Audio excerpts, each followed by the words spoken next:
Bienvenidas y bienvenidos al foro virtual Cómo sobrevivir la pandemia. Mi nombre es Andrea Arzabe y soy la editora en español de la Red Global de Periodismo de Investigación. La Red Global de Periodismo de Investigación es una organización internacional que apoya la capacitación y el intercambio entre periodistas en América Latina y en todo el mundo. El día de hoy arrancamos con el primer webinar de una serie de 4 denominados Charlas GIJN en el contexto de la pandemia. Les recordamos que aquellas personas que asistan a los 4 webinars estarán obteniendo un certificado de asistencia de la serie. Y bueno, hoy personalmente estoy muy emocionada porque nos acompañan 3 grandes periodistas latinoamericanas, quienes nos van a compartir sus experiencias realizando con éxito el periodismo de manera independiente. Me gustaría recordarles también a los asistentes que por favor escriban sus preguntas en el chat a lo largo de la conversación y al final tendremos un espacio para que las panelistas puedan responderlas. Ahora sí es un gusto para mí dar la palabra a Alejandra Isunza, quien será la moderadora de esta charla. Alejandra es una periodista mexicana, fundadora del grupo periodístico Dromómanos. Adelante, Ale. Hola, buenos días y muchas gracias a la Red Global de Periodismo de Investigación por hacer esta charla y por abrir este espacio en general de conversación y de debate. Realmente pues el tema de ser freelance y la pandemia es algo que nos está tocando a muchísima gente porque pues cada vez somos más freelance, ¿no? Cada vez los medios necesitan más subcontratar servicios para lograr hacer contenidos. Entonces pues es súper interesante que decidan abrir con este tema. Y bueno, pues tienen a 2 grandes periodistas con las que voy a hablar hoy, que tengo el placer de hablar, que son Andrea López Cruzado y Mirelis Morales. Andrea tiene 20 años de carrera, es una inmigrante peruana en Estados Unidos, ha trabajado en medios como The Wall Street Journal y Bloomberg News, y más recientemente como editora en Latino USA. Es verificadora de datos y hechos para Telemundo Noticias, Radio Ambulante, El Hilo, This American Life, Columbia Journalism Review y Vox Media. Y Mirelis Morales Tovar es periodista venezolana radicada en Lima, cubre temas de migración y salud pública.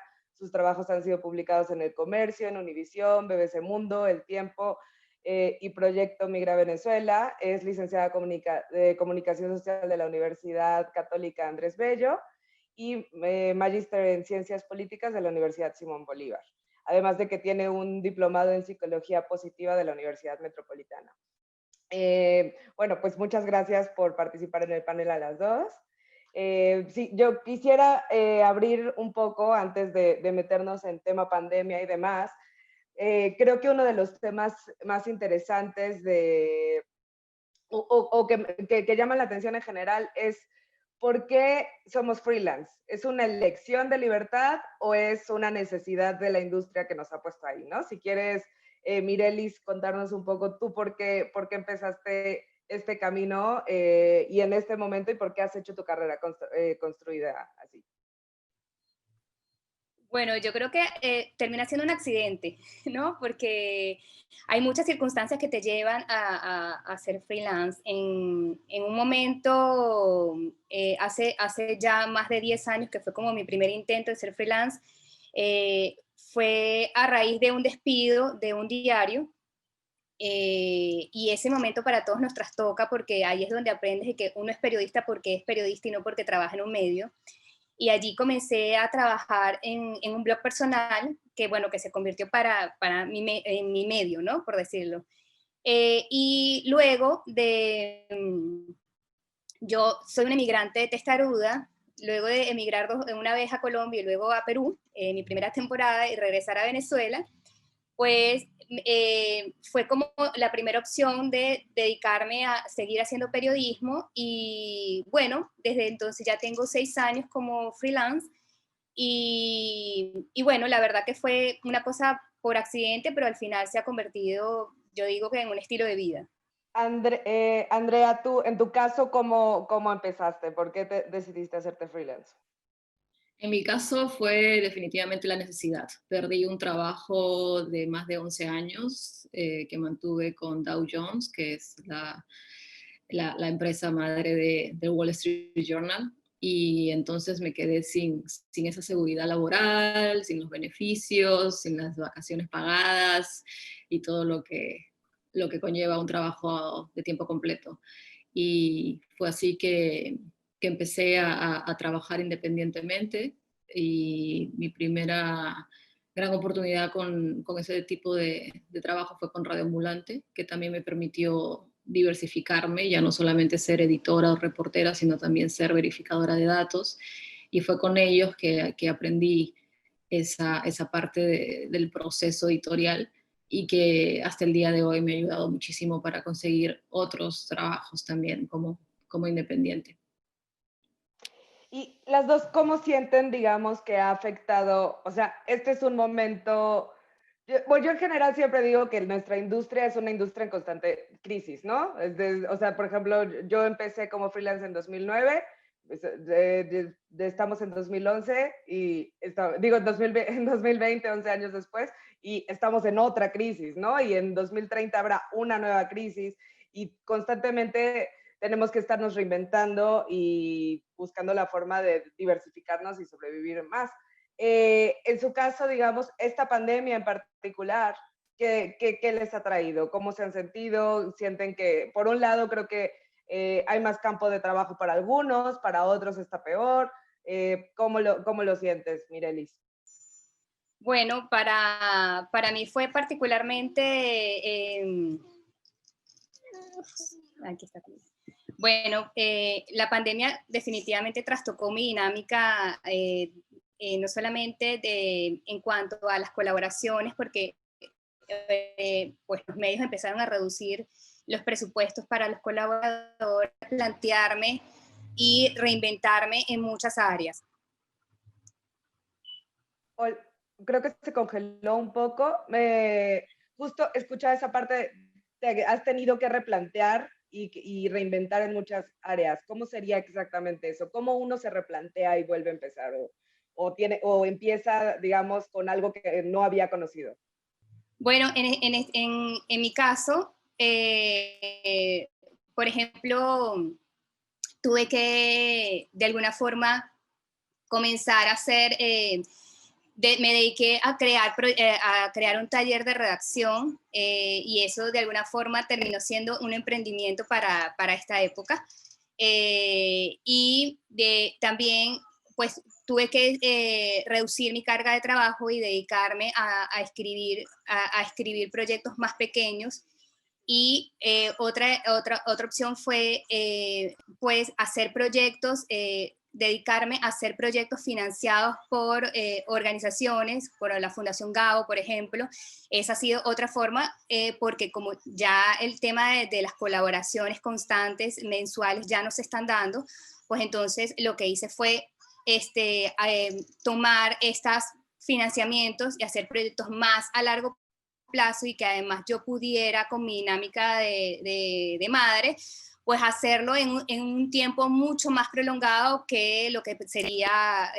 Sí, no sé si está yendo para todos un poquito retrasado. A mí Mirelis me llega con un poquito de retraso, pero me parece súper interesante esta parte de como freelance también tener que emprender, ¿no? O sea, ahora poner un taller de redacción, convertirte en un emprendimiento en ti, tú mismo, tu nombre, ¿no? Se convierte en una marca en la cual tienes que diversificarlo de otra forma. Andrea, en tu caso, ¿cómo ha sido? Justo hablábamos previamente, y en Estados Unidos, digamos, también ha sido otra realidad, estás en elecciones. ¿Cómo ha sido para ti todo el proyecto personal, digamos? Para mí la pandemia ha sido bastante beneficiosa en términos laborales, la verdad. Por un lado, me he mantenido bastante ocupada con muchísimo trabajo. Yo escuchaba muy al principio de la pandemia cuando, por ejemplo, mis familiares en Perú me contaban que no podían salir de casa. Escuchaba testimonios de gente que estaba comprando rompecabezas de 1000 piezas para armar, o desempolvando álbumes de fotos. En mi caso no he tenido respiro, he tenido bastante trabajo, y creo que también un factor ha sido el tema de las elecciones, que estamos en un año electoral en Estados Unidos. Si bien, por ejemplo, yo solía hacer frecuentemente verificaciones de datos para un medio que se dedica a la industria de los restaurantes.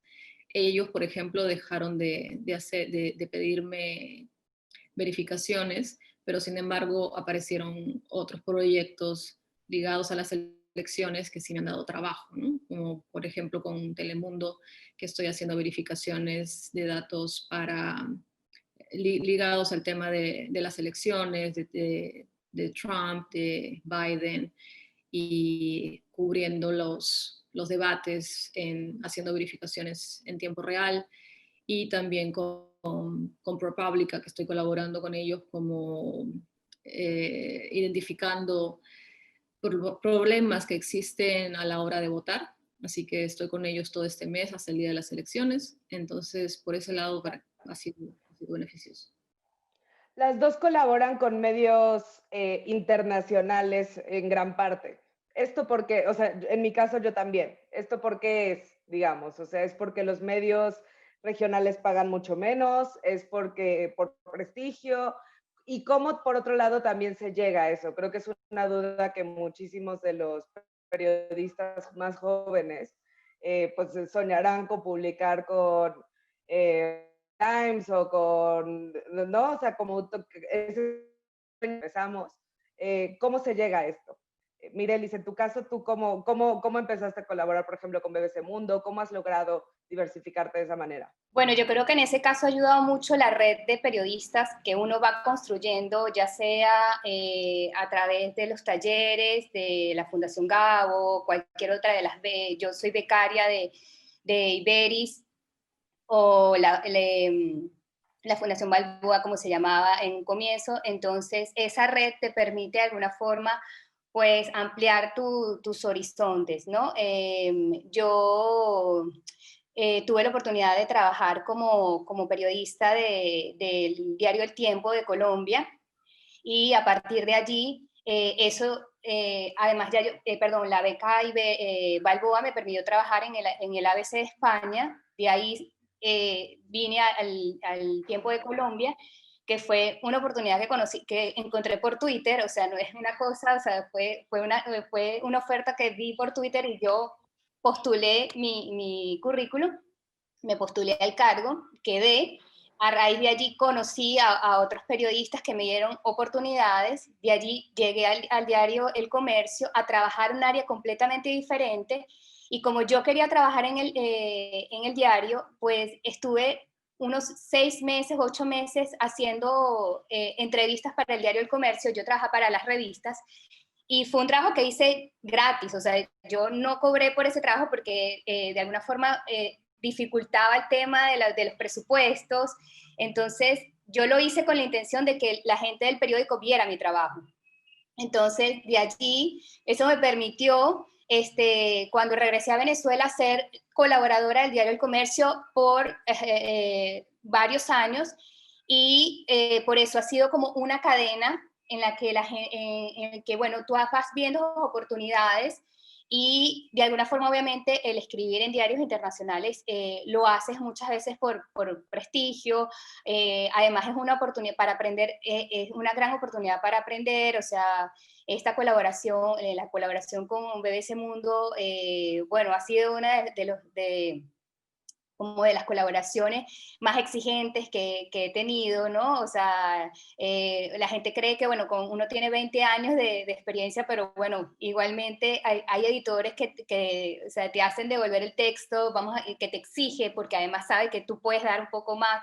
O sea, que de verdad que eso me ha ayudado mucho. Igualmente, Univisión, ¿no? Comencé con las colaboraciones haciendo ciudad en CityLab, que era un proyecto de Univision, y luego de allí, pues yo le propuse a un editor otro tema, o sea, y allí fue escalando a hacer otras ediciones, ¿no? Creo que esto que mencionas, como una cosa te lleva a otra, ¿no? O sea, un contacto Yo soy de las que cree que un buen trabajo siempre te genera otro buen trabajo. O sea, esa ansiedad que de pronto tenemos de, bueno, pero si tú cumples, si tú eres puntual en tu entrega, eres responsable, y si lo que prometes lo cumples, o sea, esa promesa que le hiciste al editor la cumples, entregas tus textos pulcros, o sea, no le generas un problema al editor cuando entregas un texto, eso te abre otras puertas o te garantizas otras colaboraciones. Obviamente eso es una presión, nosotros tenemos una presión mucho más grande que la que tiene un redactor, porque nosotros queremos que esa colaboración se mantenga. Entonces, eso te genera mucha presión cada vez que tú tienes, porque tienes que entregar un texto con el doble de calidad, ¿no? O sea, que no haya objeciones por ningún tipo, y eso genera mucho estrés. Claro. Sí, nosotros solemos decir mucho como que hay dos tipos de freelance, ¿no? Los que generan problemas y los que generan soluciones. En tu caso, Andrea, ¿cómo te has abierto estas puertas en estos medios? ¿Cómo has hecho? O sea, porque has publicado, digamos, en el sueño de muchísima gente, ¿no? ProPublica, o sea, has estado en lugares realmente, pues, con los que todos soñamos. ¿Cómo hiciste y cómo has mantenido esa relación con tus colaboradores? Con tus colaboradores, sí, colaboraciones. Lo que dice Mirelis es muy cierto. Ya cuando uno se convierte en periodista independiente, ya no tienes el respaldo de una compañía detrás de ti. Eres tú el mejor vocero de ti mismo, eres tú el mejor promotor de ti mismo, y solamente es su trabajo el que habla por ti. Entonces, mientras uno mantenga una calidad de trabajo alta, creo que eso es lo que te ayuda a conseguir más trabajos. En mi caso ha sido totalmente una cadena.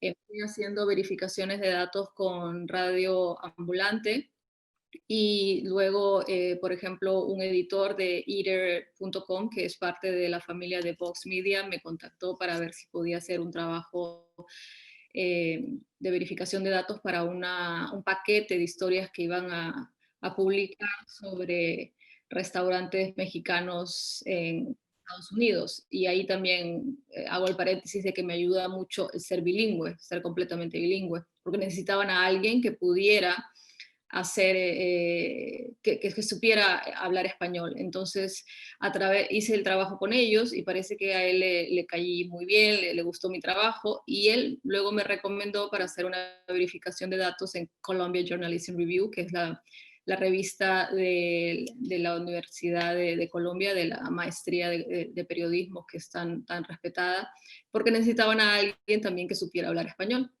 Y ya me quedé con ellos. Con Columbia estoy ya desde hace 2 años verificando notas para su revista, para cada edición, y así ha sido una cadena total. Y luego con Radio Ambulante también tiene mucho peso, es muy respetado, entonces estuve con ellos, con El Hilo, que es el nuevo podcast de noticias, y de ahí es ahora que pasé también a ser editora de Latino USA, ¿no? Entonces también es un poco lo que decía Mireles también, del diversificarse, poder hacer más de una cosa, eso también te ayuda muchísimo.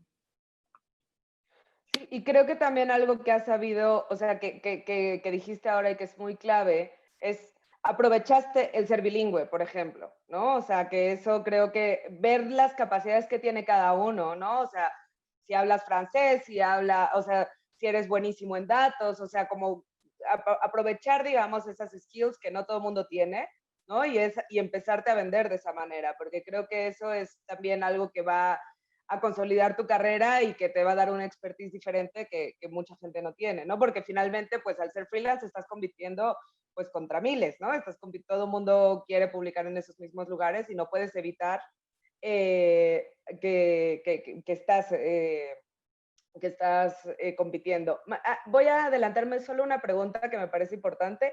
Aquí alguien pregunta, ¿qué es verificar, Andrea? No sé, yo creo que hay gente que tal vez, como vamos a seguir hablando del tema, tal vez no esté muy claro el término de lo que es la verificación de datos, porque en América Latina no existe tanto esa figura, entonces sería muy buena dejarla clara desde ahora. Sí, en América Latina sé que esta práctica no se usa mucho, pero la verificación de datos es asegurarse de lo que lo que un medio va a publicar, sea un medio escrito, un artículo, o sea, en el caso de los podcasts, una historia en audio, asegurarnos de que lo que vamos a publicar sea verdadero, que cada cada hecho que estemos compartiendo sea real, que hayamos verificado, que sea verdadero, que las citas de las personas sean en realidad lo que le dijeron al reportero o lo que le dijeron al productor, que los nombres estén correctos, que las fechas estén correctas, que los números estén correctos, que las descripciones de los lugares sean reales, todo lo que uno vaya a escuchar o leer que esté apegado a la verdad. Ese es el trabajo del verificador de datos. Sí, sí, desgraciadamente en América Latina no es algo que exista tanto, ¿no? O sea, creo que hay muy pocos medios que lo llegan a hacer, pero es una tarea interesante y clave también para garantizar el periodismo de calidad. O sea, creo que como freelance también es algo que nosotros mismos a veces tenemos que hacer con nuestro propio trabajo, una triple verificación porque nadie más lo va a hacer, ¿no?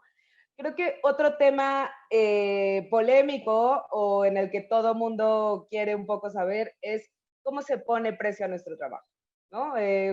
Cómo se pone precio y cómo garantizamos que nos paguen, porque ya lo hemos dicho, no tenemos alguien que nos respalde, no tenemos una empresa detrás, entonces es nosotros contra el mundo. ¿Cómo has hecho tú, Mirelis? ¿Y cómo sabes, digamos, quién paga bien, quién paga mal, cuando te ofrecen algo, en base a qué decides si vale la pena?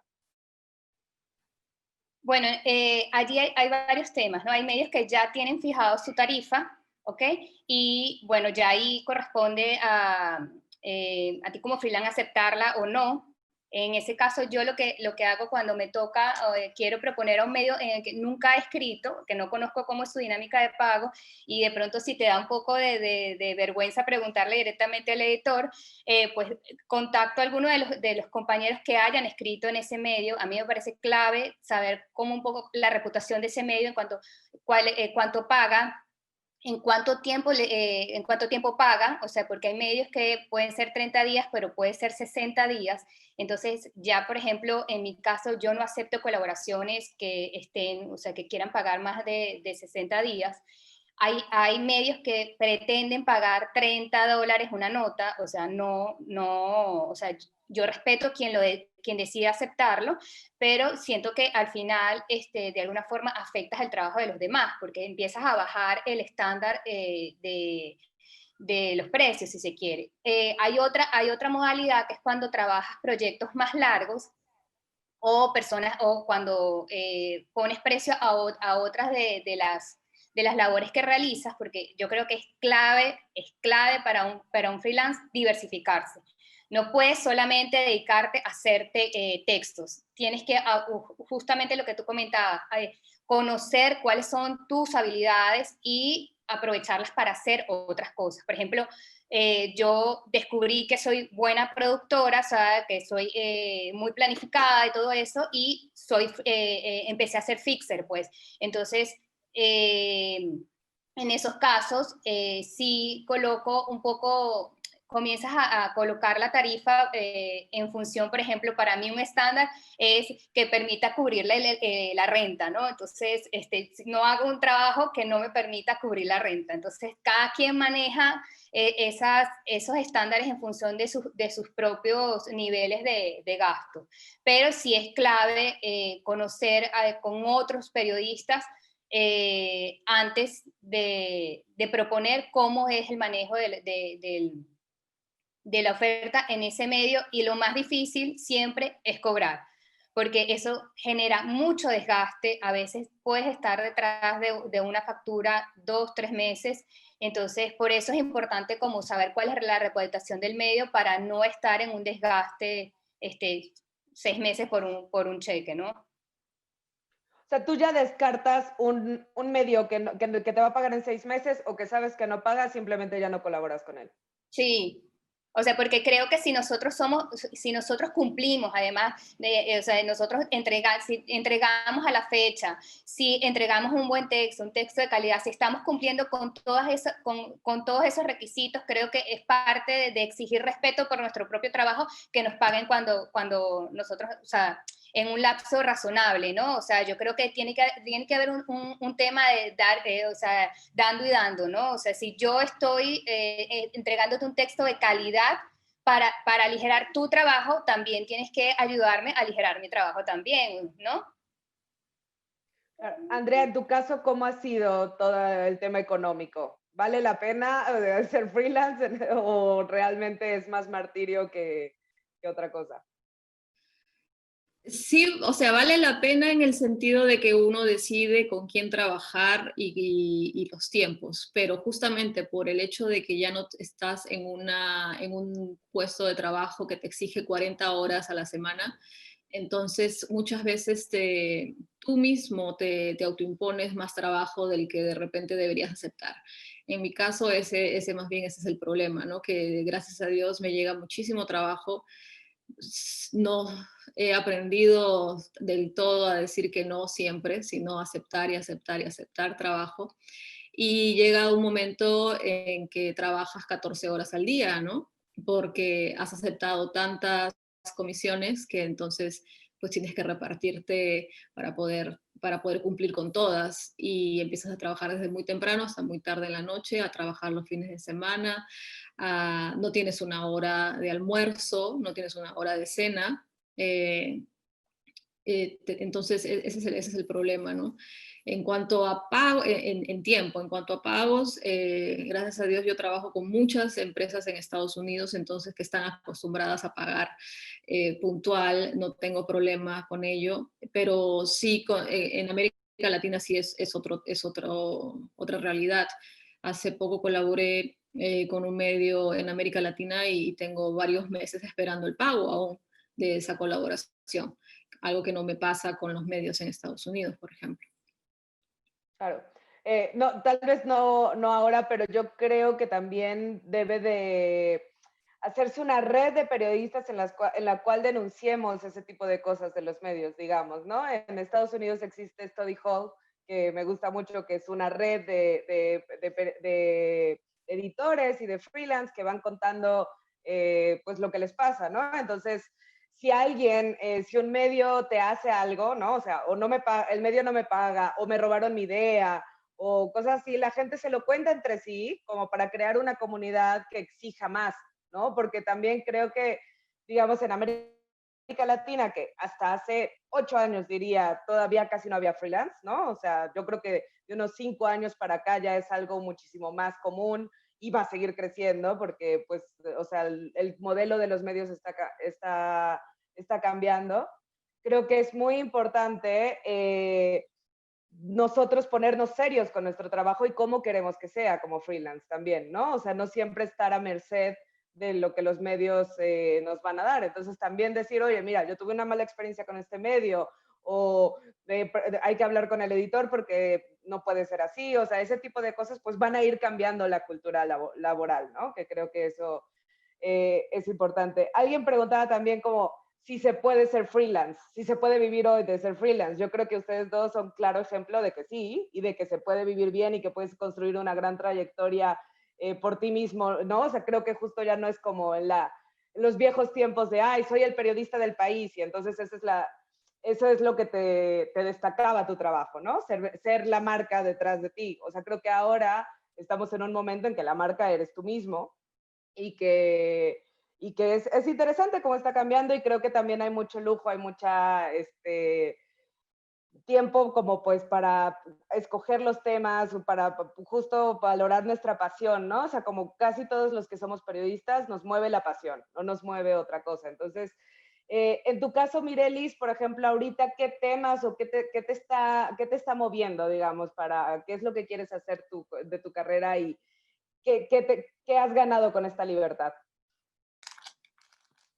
Bueno, yo de un tiempo para acá yo he estado trabajando el tema de migración, porque bueno, de alguna forma me siento llamada a darle voz a mi propia comunidad. Yo siento que es un compromiso que tengo con ellos, y el freelance me ha permitido justamente eso, ¿no? O sea, poder enfocarme a trabajar ese tema y como te digo, de alguna forma especializarme. He podido trabajar en proyectos transfronterizos, como fue Venezuela a la fuga, Otro proyecto que fue Venezuela, un país en busca de alivio, que de Salud con Lupa. Entonces, un poco en función de seguir escribiendo ese tema y de sentir que ese era mi compromiso. Por ejemplo, en un momento decidí escribirle por iniciativa, o sea, a la gente de Proyecto Migra Venezuela de la revista Semana, y bueno, seguir en ese interés, ¿no? Entonces, yo creo que la libertad que te da el freelance de poder escribir temas que a ti te gustan, que te interesan, que te mueven, y no temas que te imponen, yo digo que eso más que un privilegio es una bendición, ¿no? Que tú puedas tener esa oportunidad de seguir indagando en temas que te inquietan, ¿no? Ahora, obviamente, con el tema de la pandemia, es otro el enfoque que se le está dando, y ahora yo me estoy formando en temas ambientales también, aprendiendo más también de temas científicos, que creo que hacia allá es donde va a ir todo el tema del periodismo, y creo que, bueno, eso nos exige seguir formándonos, y eso también es uno de los beneficios del freelance, ¿no? El tener la oportunidad de reservar parte de tu día para formarte en algo que te interesa sin tenerle que pedirle permiso a alguien o justificar tu ausencia, ¿no? Entonces, yo creo que eso también es una ventaja de este oficio. Que en tu caso, además, siendo mamá, digamos, el reto, ¿cómo ha sido? ¿Ha cambiado algo? ¿Ha sido igual? Mucho, ha cambiado mucho. O sea, no solamente es el tema de la pandemia, ¿no? Sino que yo en un momento decidí aceptar un trabajo fijo durante ese tiempo de pandemia, y no, o sea, me resultó muy complicado porque de alguna forma prácticamente abandoné a mi hijo a dedicarse a ver videos, ¿no? Y llegó un momento que dije, no puedo seguir así. Además, yo estaba colaborando con otros medios, entonces yo escribía en la noche cuando él se dormía, entonces de 8 hasta las 3 de la mañana podía estar trabajando, entonces me acostaba, me paraba a las 5, volvía a escribir. Entonces llegó un momento que yo dije, esto no es sano, me voy a enfermar, y entonces ahí, o sea, ¿con quién se va a quedar, quién se va a quedar con Andrés? ¿Quién va a cuidar de mí? Porque estamos acá, entonces cambió muchísimo. O sea, el tema de ser, el tema de ser freelance siendo mamá es muy distinto, es muy exigente, y yo creo que esta pandemia me obligó de alguna forma a hacer una pausa a mi trabajo de freelance, de seguir de escribir con más frecuencia. Me costó mucho aceptarlo, hasta un momento que me sentí llegaba a sentirme un poco frustrada porque no podía hacer lo que quería, y me acuerdo una amiga que me dijo, esta pausa no te hace menos periodista, ¿no? Y le agradezco muchísimo a ella esa frase, porque de alguna forma nosotros estamos acostumbrados a una dinámica de trabajo, y bueno, al final terminamos siendo muy, muy workaholic, ¿no?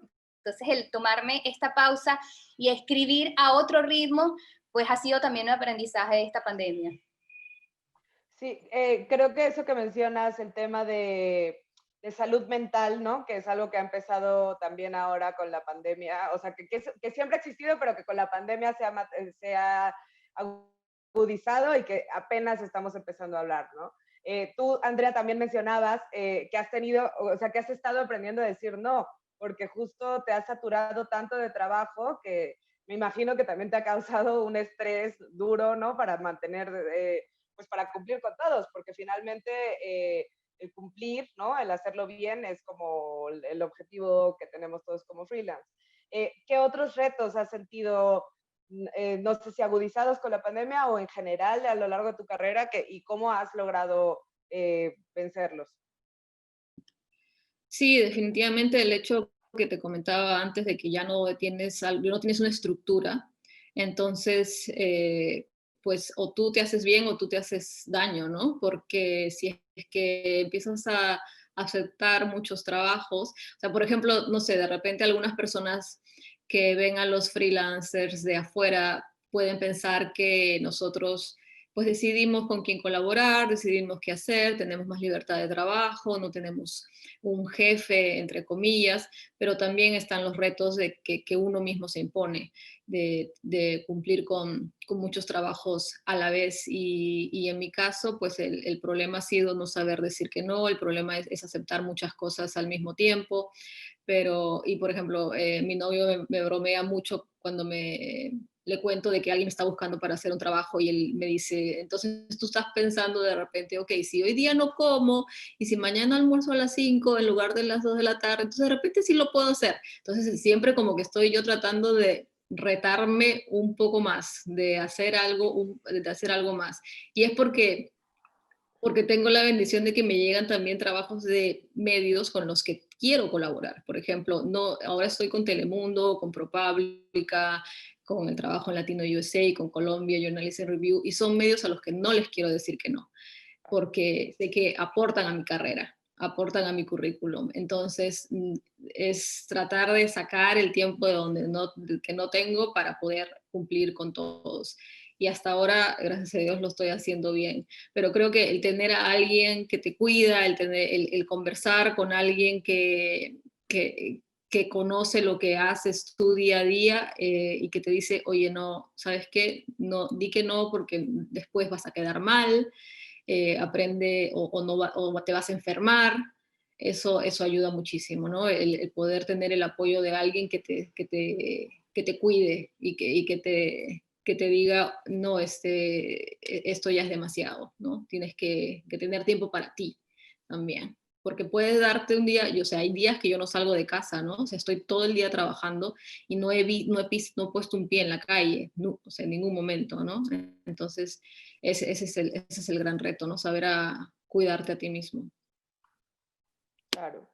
Y otra cosa que creo que sobre todo a quien empieza le importa mucho es cómo se hace un pitch, cómo llegas a los medios, cómo haces que te conozcan. O sea, creo que esa parte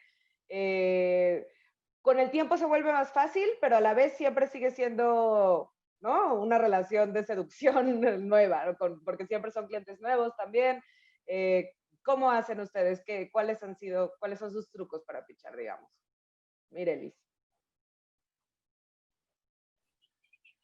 Bueno, yo creo que yo tengo una relación amor-odio con el tema del pitch porque eso, o sea, nunca terminas de dominarlo. O sea, cuando sientes que ya lo conseguiste, no, todavía proponer a un medio nuevo tiene otra dinámica, ¿no? Entonces, cuando de pronto ya conoces a tu editor y él conoce tu trabajo, se vuelve muy sencillo porque no tienes que, ¿cómo se llama? Incluso muchas veces hasta por WhatsApp puedes comentarle libremente cuál es la idea y ya te la acepta y haces tu propuesta, ¿no? Cuando ya tienes una relación de mucho tiempo con tu editor. Pero cuando tienes que hacer una propuesta a un medio nuevo, pues amerita mucha investigación previa, hacer entrevistas antes de entregar esa propuesta, para que sea lo suficientemente sólida y pues no tengan cómo refutarla, que tú puedas colocar cuáles son las fuentes con las que vas a trabajar. Por supuesto que eso amerita saber si el medio ha escrito sobre ese tema, si el medio trabaja ese enfoque que tú estás haciendo, ¿no? Porque allí es que comienzan los errores, cuando escribimos una propuesta que no corresponde con los temas que aborda el medio, no corresponde con sus enfoques. Entonces hay que averiguarnos, hay que estudiar muy bien el medio y así también hay que abordar los temas que ellos han hecho, hacer una investigación. Entonces, Andrea, no sé cuáles son los trucos que utiliza.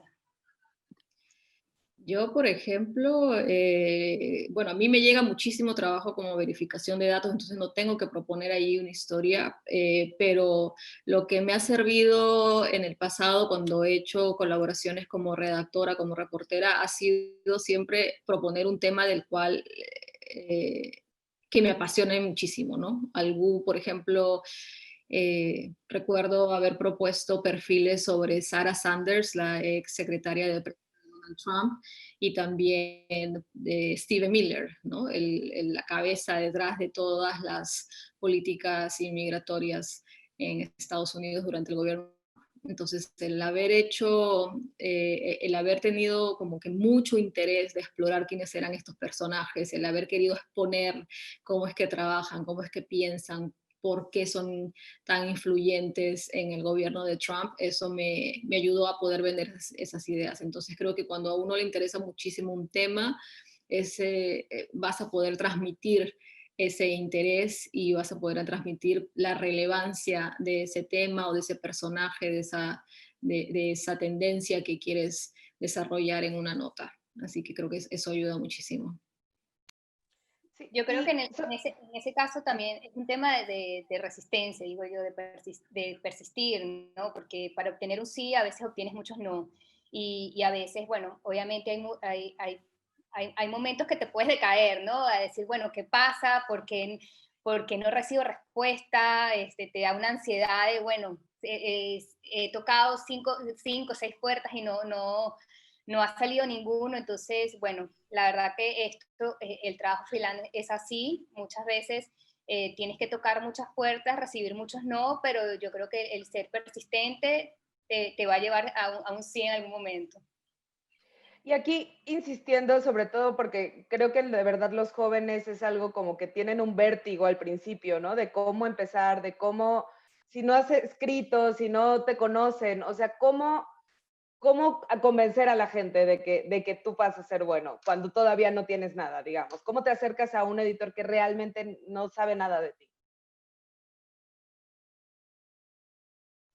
Yo creo que allí es clave siempre tener un blog, algo donde nosotros podamos mostrar nuestro trabajo, ¿no?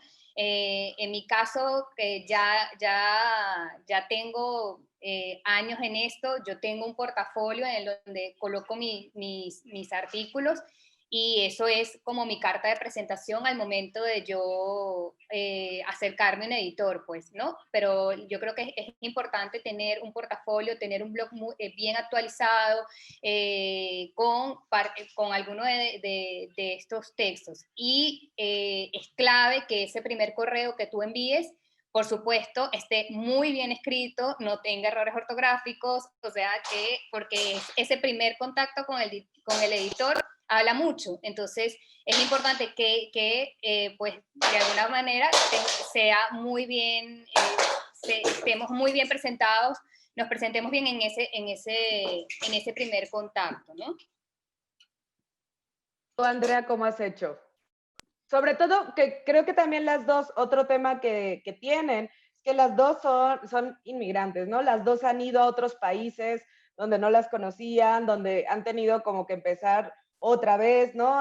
No sé si incluso ahora ya las conozcan más fuera de su país que en su país, o si sea un balance, ¿no? Eso suele pasar también.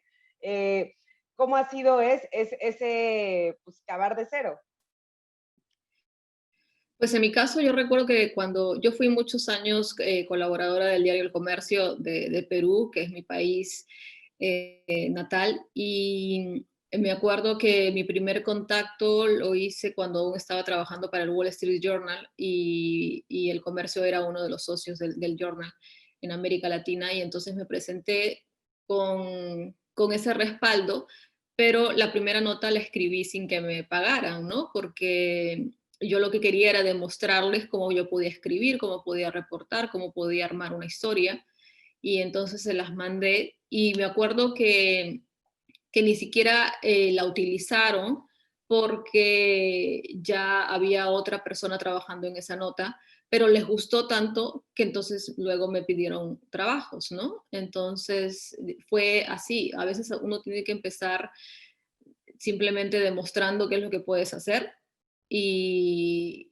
dando tu trabajo, y si es que les gusta, entonces ya empezar a colaborar de una manera más oficial con una retribución acorde a tu trabajo, ¿no? No estoy abogando de que uno trabaje de gratis, pero si es que de repente es tu primer intento, quieres simplemente demostrar lo que tú eres capaz de hacer, puede valer la pena y vale la pena. Por ejemplo, yo ahora, como un par de años, empecé a trabajar como investigadora para un proyecto en la Universidad de CUNY de Nueva York, y el pago no era mucho, pero yo decía, o sea, a mí me conviene hacer este proyecto porque me gusta, es interesante, era crear toda una base de datos de dónde estaban ubicados los medios que servían a los latinos en Estados Unidos. Entonces el proyecto me parecía súper interesante y lo íbamos a exponer en una conferencia, entonces dije, no, yo igual, aunque no me estén pagando mucho, lo quiero hacer. Y a raíz de eso, ahora soy maestra de investigación en la escuela de maestría de periodismo de la universidad. Entonces, a veces una cosa que puede parecer poco, o sea, tienes que tener de repente esa visión de que eso después te puede dar algo mucho mejor. Y en mi caso resultó en un puesto, en una clase en la universidad, ¿no? Oh, muchas felicidades, qué bien. Sí, creo que como hemos estado repitiendo a lo largo del webinar, o sea, nunca hay que olvidar que una puerta te va, o sea, te va a abrir otra, ¿no? O sea, eso creo que es muy, muy importante, cómo uno se presenta, ¿no? O sea, que la importancia de las primeras impresiones realmente en el trabajo creo que vale mucho, y cumplir esas promesas, ¿no? O sea, una vez que ya te abrieron la puerta, cumple tu promesa, hazlo mejor y las cosas se van a seguir dando. ¿Qué consejos en general les dan a jóvenes periodistas? Que siendo que en el PAN, insisto mucho con eso porque, digamos, llegar a donde ustedes han llegado es después de muchos años, ¿no? Entonces sí es importante la parte de, pues, de jóvenes que quieren empezar, que la industria se está transformando en esto, entonces si ustedes vieran hacia sí mismas atrás, ¿qué hubieran hecho diferente y cómo creen que puedan ayudar a jóvenes ahora? Mirelis, voy una y una porque... Bueno, yo creo que ahorita hay muchísimas oportunidades. Por ejemplo, está esta de Distintas Latitudes, que es una red para jóvenes periodistas. Yo soy de las que recomiendo el crear red, ¿no? O sea, de alguna forma, el unirte a otros periodistas y un poco colaborar con ellos, o sea, porque siempre, por ejemplo, esta red que yo creé con los Balboa me permitió siempre apoyarlos en algún trabajo, a darle algún teléfono. Allí fue que surgió mi primer fixer. Allí fue la oportunidad que me salió para trabajar en el diario El Comercio, participar en las becas de las fundaciones. Eso también te permite acercarte de pronto a gente valiosa y mostrarle tu trabajo. Allí siempre salen oportunidades. Yo digo que no tener pena, ¿no? De acercarte en algunas ponencias, en algunas ferias, a estos grandes periodistas y, bueno, conversar con ellos de tus inquietudes, de los temas que a ti te interesan. Yo creo que eso forma parte de hacer lobby, ¿no? De mostrar nuestro trabajo. Nosotros, al final, el único patrimonio que tiene un freelancer, un periodista, es su nombre. Entonces, y nosotros nos toca, de alguna forma, vendernos, ¿no? Estar todo el tiempo mostrando nuestro trabajo y qué hacemos. Entonces, yo creo que ahorita, por supuesto, tenemos la facilidad de las redes sociales que nosotras no las teníamos. Entonces, eso también es una plataforma para mostrar nuestro trabajo. O sea, por ejemplo, en mi caso, para mí mi Facebook es una opción para mostrar lo que estoy haciendo. Yo prácticamente no comparto nada, ni fotos, ni nada, sino muestro mi trabajo en redes sociales, en LinkedIn también lo hago. Entonces, yo creo que esa es una ventaja que tienen las generaciones de ahorita. Aparte, uno solamente está enfocado en que quiero trabajar en un gran medio y ahora no. Entonces, ahora puedes generar contenido de calidad en podcast, haciendo live. O sea, hay tantas alternativas que ahora tienes que no las teníamos nosotros. Entonces, yo creo que no existe esa limitación como antes, sino es un tema de atreverse, de generar contenido de calidad, de saber cuál es el público, de saber cuál es el tema que te interesa y allí arriesgarte. Sí, totalmente. Andrea, en tu caso, ¿tú qué recomiendas para los jóvenes que van empezando? Pues que sean súper comprometidos con el trabajo que aceptan, que, por ejemplo, yo con mis estudiantes en la universidad, cuando, por ejemplo, fallan a la hora de entregarme su trabajo a tiempo, siempre les recuerdo, en la vida real, chicos, existen los deadlines, existen los plazos. El editor no les va a decir que puedes entregar la historia en la que estás trabajando en una semana, al día siguiente o 2 días después. Si es que tienes un plazo, tienes que cumplirlo. Entonces, siempre les recuerdo que si yo les exijo a ellos que cumplan con esos plazos, es porque quiero que al salir de ahí estén acostumbrados a cumplir con a lo que se han comprometido. Entonces, creo que eso es clave, el ser cumplido con lo que uno tiene que hacer, el hacer un trabajo de calidad. Ya no, como les decía al principio, no tienen una empresa detrás de ustedes hablando por su trabajo. Son cada uno de nosotros, los trabajadores independientes, quienes tenemos que ser nuestra propia marca, nuestra propia carta de presentación. Así que eso sería ser simplemente ser cumplidos, responder los mensajes a los que les llegan, si es que están en una comunicación con un editor, ser bastante asequible, estar siempre en constante comunicación con esta persona, no desaparecerse, no dejar emails sin responder o mensajes en el WhatsApp sin responder, si te buscan, contestar a tiempo, dar respuestas claras. Lo que decía Mirelis también es cómo ayudar a promover tu trabajo. Ahora están las redes sociales, el Facebook, el Twitter. Si usan Twitter o si usan Facebook para promocionar su trabajo, procuren que no compartir cosas demasiado personales o ser cuidadosos con lo que dicen o cómo lo dicen, para que no vayan a malograr su reputación, que los vean como personas serias, ¿no? Como profesionales serios, como profesionales que hacen trabajos de calidad. Yo, por ejemplo, en Twitter lo uso solamente para compartir noticias y cosas profesionales, no comparto nada de mi vida privada allí, es simplemente cosas que tienen que ver con el periodismo. Entonces, saber utilizar también las redes, ¿no? No vamos a colocar de repente una historia y al día siguiente una foto de una fiesta, ¿no? Entonces, ser un poco cuidadosos con la imagen que tenemos, la imagen pública que tenemos. Claro.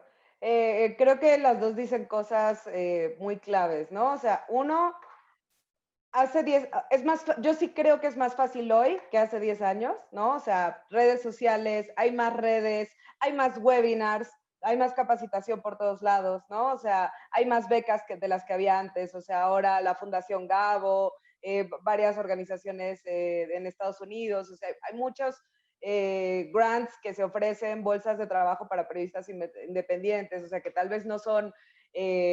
no te van a dar una estabilidad indefinida, pero te van a ayudar a sacar un tema que querías sacar y que no hay presupuesto para hacer esa investigación, ¿no? O sea, ese tipo de cosas a mí me parecen realmente positivas y el tema de tener estos espacios continuos, de hablar, de compartir dudas, ya sea con la red global, ya sea con distintas latitudes que mencionaba Mirelis, Chicas Poderosas, hace muchas cosas. O sea, creo que todas estas iniciativas van por una misma causa, ¿no? En Dromómedos, por ejemplo, sacamos un área que se llama El Salón, que es justamente para estar hablando siempre estábamos como en bares quejándonos de lo mal que va la industria, dijimos, bueno, trasladémoslo a soluciones, ¿no? Y empecemos a hacer webinars o talleres de capacitación con gente interesante que hable desde la práctica, ¿no? Entonces creo que esa parte de tener espacios como este y a gente como ustedes que puede ir contando sus errores, lo que es difícil, eso va a cambiar, ¿no? Y va también a hacer que la gente esté más capacitada y sea más profesional en su trabajo y que los medios también trabajen mejor, digamos, porque no tiene que ser una relación de combate como que el medio es el malo y nosotros somos los buenos, ¿no? Sino mientras nosotros exijamos mejor y trabajemos mejor, ellos también lo van a hacer y eso va a ser una profesionalización del periodismo en español, que creo que es algo clave.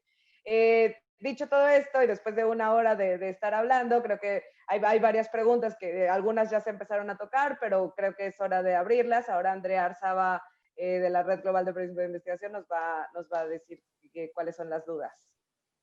Muchas gracias, Ale, y muchas gracias a todos por todas las preguntas que han enviado. Las he englobado por tema. Así que comencemos con todas esas dudas de periodistas que apenas van a comenzar con el freelancing, ¿no? Entonces, una pregunta es, ¿cómo hago mi primer acercamiento con un medio para empezar a colaborar con ellos? Si tienen alguna recomendación. ¿Qué plataforma recomiendan para armar un portafolio? Y cuando uno decide hacer uno de estos artículos gratis, ¿cómo se dice? O sea, quiero trabajar con ustedes y no espero remuneración, o no sé si tienen alguna recomendación de este tipo. Esta sería la primera ronda. Si gustan, comenzamos con Mirelis y después Andrea.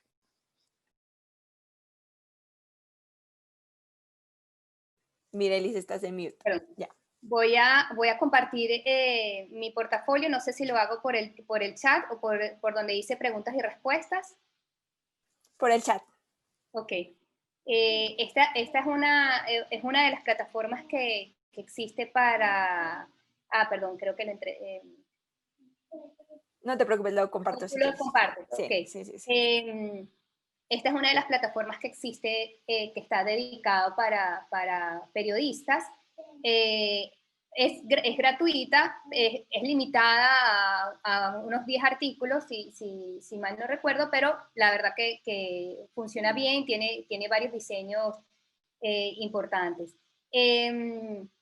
Bueno, en realidad yo no soy partidaria de escribir gratuito, o sea, de regalar nuestro trabajo. Como estaba diciendo Andrea, hay como situaciones estratégicas en las que uno dice, bueno, esto me va a llevar a... O sea, lo voy a hacer porque tiene un propósito, entonces allí es cuando uno mide ese riesgo, ¿no? Entonces, no es una cosa que uno de una va a decir, bueno, quiero escribir de forma gratuita, no, porque si lo haces una vez, ellos van a decir, bueno, lo puedes hacer otras veces, ¿no? Entonces es cuando puntualmente tú sientes que eso te puede llevar a otro paso o a un paso más elevado, ¿no? Yo creo que en ese caso es claro saber hacia dónde quieres ir, ¿okay? Es claro saber qué es cómo te visualizas tú en un futuro, y esa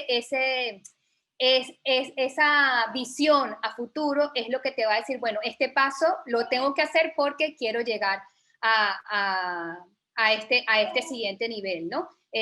Por ejemplo, otro de los caminos también es colaborar con publicaciones académicas, pues también es otra de las vías en la que sí, no puede ser por el área de los medios, también puede ser a través de la academia, y ese es un camino también muy, muy viable, ¿no? Como lo conversamos ya en ese primer correo, yo creo que la clave es que sea un correo bien escrito, que sea un correo en el que podamos presentar nuestro interés, nuestra buena disposición, y que estemos realmente, que demostremos que sabemos a qué medio estamos escribiendo y que sabemos que se trata de un tema novedoso, que es coyuntura, o sea, que está que es de actualidad, ¿ok? Y que en ese correo, bueno, podamos en pocas líneas, porque lo importante es no hacer un correo muy largo, porque los editores tienen poco tiempo, en pocas líneas ser concretos en nuestra propuesta, ¿no? Gracias, Mirelis. No sé, Andrea, si tú quieres agregar algo a esas preguntas.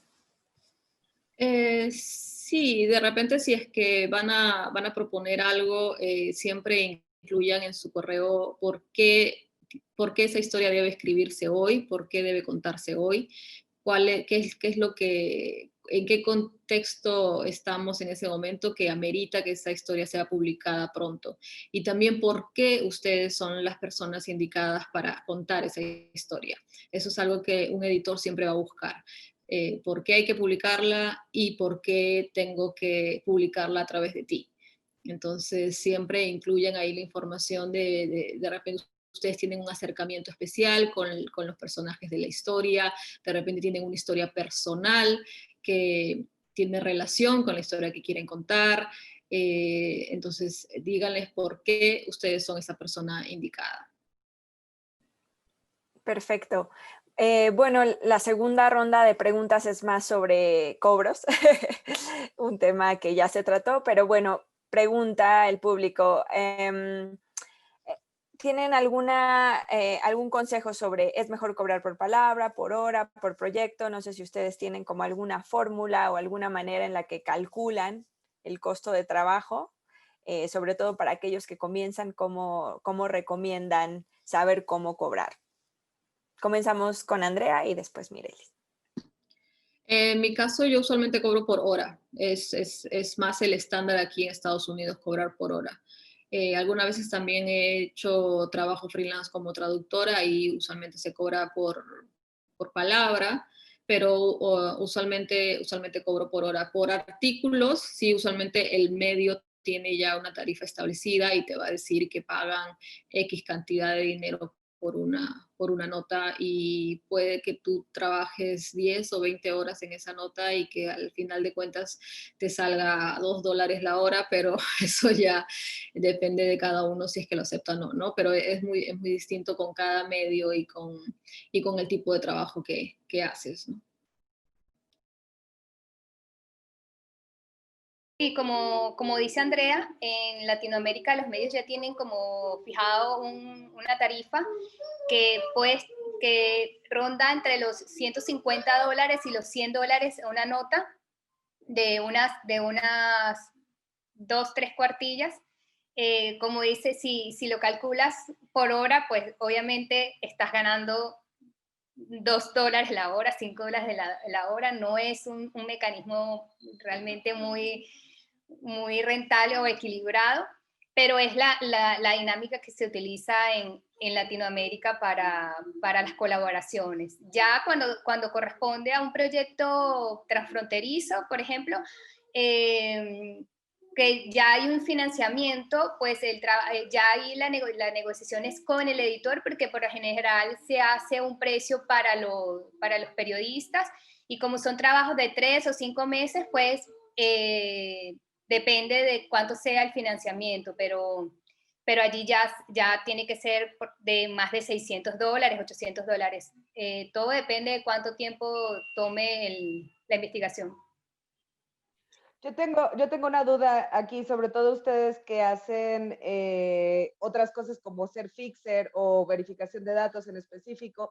¿Se paga mejor o peor que un reportaje, por ejemplo? O sea, digamos, entrar en eso, ¿vale la pena?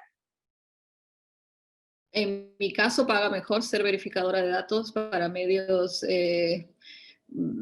que tienen el sustento financiero que escribir notas para América Latina, de todas maneras. Sí.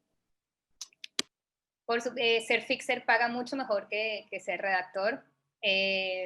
Lo que a ti te toma 3 semanas en la investigación, en escribir y en todo eso, lo puedes ganar en un solo día. Entonces, un fixer de un día, de full day, puede ser fácil $300 el día. Entonces, por eso es lo que les comentaba, la clave aquí es diversificarse. Un fixer para explicarles, un fixer es un productor, es aquella persona que se encarga de coordinar todo el trabajo de los corresponsales, por ejemplo, de los corresponsales extranjeros.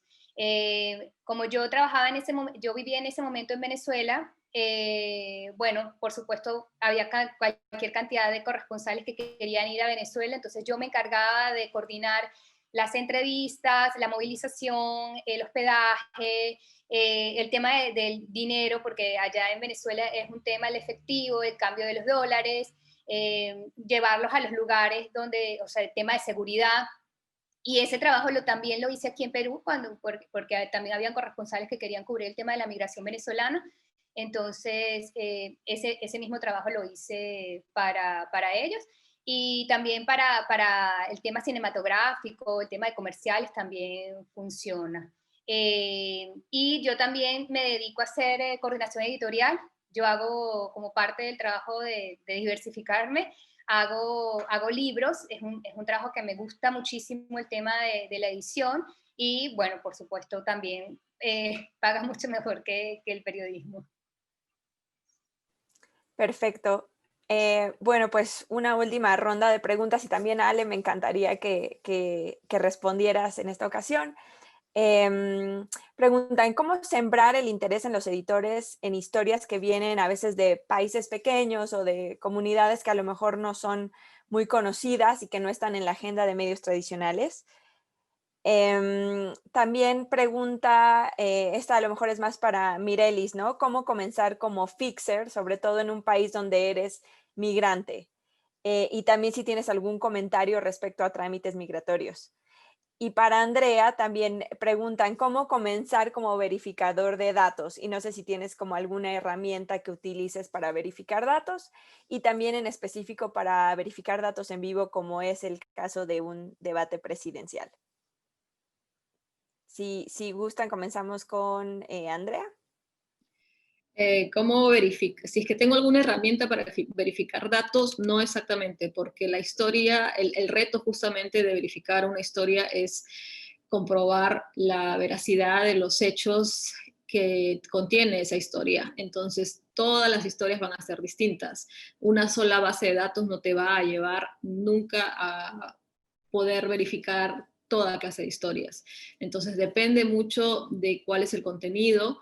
Lo que sí recomiendo siempre es buscar corroborar los datos con fuentes que tengan buena reputación, si es posible, con fuentes primarias. O sea, por ejemplo, si es que en una historia se habla de que, no sé, el mes pasado hubo una encuesta sobre la migración en Perú, por ejemplo, si es que los peruanos están de acuerdo con la migración de venezolanos al Perú. No hay que buscar esa misma encuesta, ¿no? No digamos, el diario El Comercio reportó que 50% de los limeños no quieren que los venezolanos migren a Perú. No, hay que ir a la encuesta exacta. Entonces hay que buscar esa fuente primaria. Y cómo promocionarse como verificador de datos, eso es simplemente con la experiencia. O sea, el hacer un trabajo, hacer un primer trabajo, hacerlo bien, hacerlo puntual y con mucha atención al detalle. Y es el trabajo que va a hablar por uno mismo. No hay una fórmula mágica para eso, ¿no? Perfecto, Andrea, muchas gracias. Mirelis, ¿quisieras continuar? Sí, bueno, allí puse en el chat hay una página que se llama WordFixer, que sirve para cargar o hacer tu perfil como fixer en el país donde estás. Allí puedes colocar los enlaces de los trabajos que has hecho y le puedes pedir a tus corresponsales que te hagan un review de tu trabajo y vas ganando como puntuación. La verdad que es una buena plataforma, allí se las dejé, yo tengo un perfil allí. Y bueno, en el tema no requiere, el ser fixer no requiere, ¿cómo se llama? Ningún tipo de documentación, sino una gran agenda de contactos y bueno, saber moverse para los requisitos que te está pidiendo, o sea, para las exigencias que requiere el corresponsal, ¿no? Yo solamente quería hacer algunas acotaciones de algunas cosas que pueden pasar, ¿no? En este proceso de ser freelance, que es que, por ejemplo, pueden pasar, tener siempre un plan B cuando te rechazan de pronto la historia, o sea, hay veces que hay otro tema que tienen que tener en cuenta, que es el de las comisiones. Si hay un pago, por ejemplo, desde el exterior, a veces si cobran $100 cuando el dinero que les va a llegar con la comisión pueden ser 75, entonces ese tipo de temas hay que tocarlos con los editores, que el medio asuma la comisión de la transferencia, por ejemplo. Hay muchos medios que lo hacen. Entonces son cosas pequeñas, pero que las vas aprendiendo con con los años, ¿no? Ahorita, por ejemplo, pasa también que hay medios que te dicen envía el texto y después hablamos del costo, ¿no? Entonces, hay veces que tú asumes el riesgo de decir, bueno, lo voy a hacer porque me interesa, pero hay veces que ese acuerdo puede salir muy mal. Alguien, Perfecto, gracias. Mirelis, alguien disculpa, preguntaba, adelante. alguien preguntaba sobre cómo hacer cómo vender historias en lugares, digamos, que pequeños o que no son tan trascendentes. Yo creo que tal vez es incluso más fácil, porque hay menos competencia, ¿no? Entonces, es difícil a veces porque los medios tienen ejes estratégicos, ¿no? O sea, Venezuela siempre es un tema, Brasil, ¿no? Hay países, digamos, México siempre va a ser un tema, temas de narco, que por ejemplo nosotros nos especializamos en temas de violencia y homicidio, narcotráfico, hay mucha competencia, ¿no? Pero creo que, por ejemplo, hacer un tema de Belice, pues muy poca gente está ahí, ¿no? Entonces, incluso para los medios es muy difícil encontrar un colaborador que a veces esté en esos lugares, en Surinam, ¿no? O sea, me estoy yendo a los extremos, pero incluso pues Guatemala o países más pequeños tienen un mercado potencial porque además son países interesantísimos, ¿no? O sea, bueno, nosotros hemos recorrido toda América Latina un par de veces vendiendo historias y creo que a veces justo donde es más fácil es en este tipo de países. Pero creo que igual al vender una historia siempre hay que pensar en la originalidad de la historia, ¿no? Da igual del país que sea, si hay competencia o no hay competencia, siempre hay que pensar en qué aporte o por qué realmente es buena la historia, ¿no? Si decimos, bueno, quiero hacer una historia de COVID y México, o sea, bueno, pues es que todo el mundo está haciendo historias de COVID y México. Si me dices, esto voy a hacer la historia del científico que está buscando la vacuna del COVID y que está a punto de encontrarla y que los rusos lo están buscando por todos lados, ¿no? O sea, yo qué sé, ese tipo de, un ejemplo super, de ficción ahora mismo, pero si buscamos ese tipo de historias realmente originales, que aportan algo, que son diferentes, eso abre las puertas, ¿no? O sea, creo que también un error de los freelance que cometemos es que creemos que cualquier historia que tenemos es importante y no vemos, no valoramos, para empezar, investigar qué ha publicado el medio en el que queremos colaborar, que a lo mejor ya ha publicado ese tipo de historia, o a lo mejor su competencia ya lo ha hecho, entonces tampoco le va a interesar. Entonces creo que es muy importante tener mirada, ¿no? O sea, creo que la mirada que tenga un periodista freelance es también algo que va a distinguir bastante su carrera. No sé de Andrea si hay alguna pregunta más o si vamos cerrando. Sí, Ale, adelante, vamos cerrando. Muchísimas gracias. Bueno, pues muchas gracias a Andrea y a Mirelis por la conversación. La verdad es que fue muy interesante, fue divertida y creo que va a ser muy útil para periodistas jóvenes y para periodistas que pues ahora están en este momento, ¿no? Y que, insisto, esto va a seguir, cada vez vamos a hacer más freelance, entonces es importante mantener estas redes y estos espacios. Entonces, muchas gracias también a la red por organizar pues este tipo de encuentros y vienen 3 charlas más, me parece. Inscríbanse, son temas que ahora afectan pues a todos, entonces mientras más comunicados estemos y más colaboremos, va a ser importante, ¿no? Y repito, una de las dudas que ponían antes, sí se puede vivir bien como freelance, pero hay que ser estratégicos, ¿no? O sea, hay que ser organizados, hay que ser cumplidos, hay que trabajar la marca, hay que ser serios, o sea, todas estas cosas son las que van a distinguir la carrera de una persona. Entonces, sigan capacitándose, hay muchos talleres, hay muchas cosas por todos lados, entonces aprovechemos ese momento, aprovechemos Zoom y aprovechemos todas estas colaboraciones y pues muchas gracias a todos y cualquier cosa, pues ya tienen las redes de Andrea, tienen las de Mirelis, nosotros estamos en @dromómanos, pues muchísimas gracias por todo. Gracias por la invitación, gracias. Gracias.